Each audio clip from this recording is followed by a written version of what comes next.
বিভিন্ন তিথিতে মানুষ যখন জন্মগ্রহণ করেন, সে পুরুষ হোক বা মহিলা হোক, তাদের বৈশিষ্ট্য কিন্তু কিছুটা আলাদা আলাদা হয়ে থাকে। বিভিন্ন তিথিতে মানুষ জন্মালে কেমন হয় এই নিয়ে অলরেডি পার্ট 1-এ আমি তৃতীয়া অবধি ভিডিও করে দিয়েছি, সেটা অবশ্যই আমার চ্যানেলে গিয়ে দেখে নেবেন।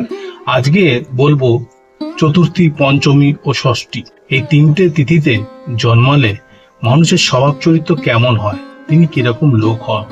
চতুর্থী তিথিতে জন্মগ্রহণকারী জাতক বা জাতিকা সেন্স একটু কম থাকে, মানসিকভাবে অতটা মহান হয় না, লোভী হয়, পয়সা করি সহজে খরচা করতে চায় না, চালাক হন এবং সবসময় গর্বিত বোধ করেন, নিজের থেকেই সবসময় গর্ববোধ করেন।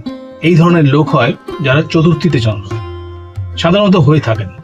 পঞ্চমী তিথিতে জাতক বা জাতিকা সেন্স খুব ভালো হয়, পরের উপকার করতে চায় এবং দেখতে সুন্দর হয়, দেহের গঠন ভালো হয়, মাননীয় হয়, সবাই তাকে মানে এবং সে সবসময় লোকের ভালো করতে চায়, যার জন্যে সবার প্রিয়ও হয়।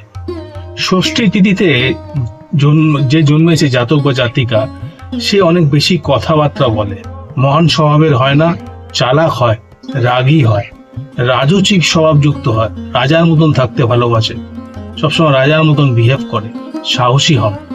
তো এইগুলো হলো এই তিনটে তিথির জাত ব্যক্তি বা পুরুষ বা মহিলা যে কেউ হতে পারে, তার নর্মালি এরকম ধরনের স্বভাব চরিত্র হয়ে থাকে। যারা আমার ইউটিউব চ্যানেলটি দেখছেন অবশ্যই আমার চ্যানেলটিকে সাবস্ক্রাইব করে দিন, ফেসবুকে আমাকে ফলো করুন এবং লাইক করতে অবশ্যই ভুলবেন না। পরবর্তী ভিডিওগুলো অবশ্যই দেখবেন, আরো ভালো ভালো ভিডিও আসছে। নমস্কার।